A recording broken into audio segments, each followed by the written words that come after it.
মার্কিন president Donald Trump তার বিরুদ্ধে হত্যার হুমকি দেওয়ার পর প্রথমবারের মতো প্রতিক্রিয়া জানিয়েছেন ইরানের সর্বোচ্চ নেতা আয়াতুল্লাহ আলী খামেনি। মঙ্গলবার সামাজিক যোগাযোগ মাধ্যম এক্স সাবেক টুইটারে একটি বার্তায় তিনি লিখেছেন, মর্যাদাবান হায়দারের নামে যুদ্ধ শুরু হলো। হায়দার হচ্ছে ইসলামের চতুর্থ খলিফা ও মহানবী হজরত মুহাম্মদ সাল্লাল্লাহু আলাইহি সাল্লামের চাচাতো ভাই হজরত আলী রাদিয়াল্লাহু আনহুয়ের আরেক নাম। ইরান সহ শিয়া মুসলিমরা তাকে তাদের প্রথম ইমাম হিসেবে মানেন। খামেনির এই বার্তাটি এসেছে এমন এক সময় যখন ট্রাম্প একাধিকবার ইরানের শীর্ষ নেতাকে নিয়ে মন্তব্য করেছেন। মঙ্গলবার ইরানের সর্বোচ্চ নেতা আয়াতুল্লাহ আলী খামেনির বিষয়ে ইঙ্গিত করে প্রেসিডেন্ট ডোনাল্ড ট্রাম্প কিছুক্ষণ আগে সামাজিক মাধ্যমে এক পোস্টে বলেছেন, আমরা ঠিক জানি তথাকথিত সর্বোচ্চ নেতা কোথায় লুকিয়ে আছেন।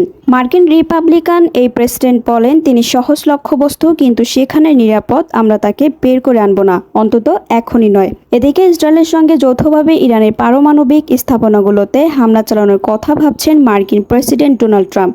বিবিসির যুক্তরাষ্ট্রভিত্তিক অংশীদার সিবিএস নিউজে তথ্য জানিয়েছেন।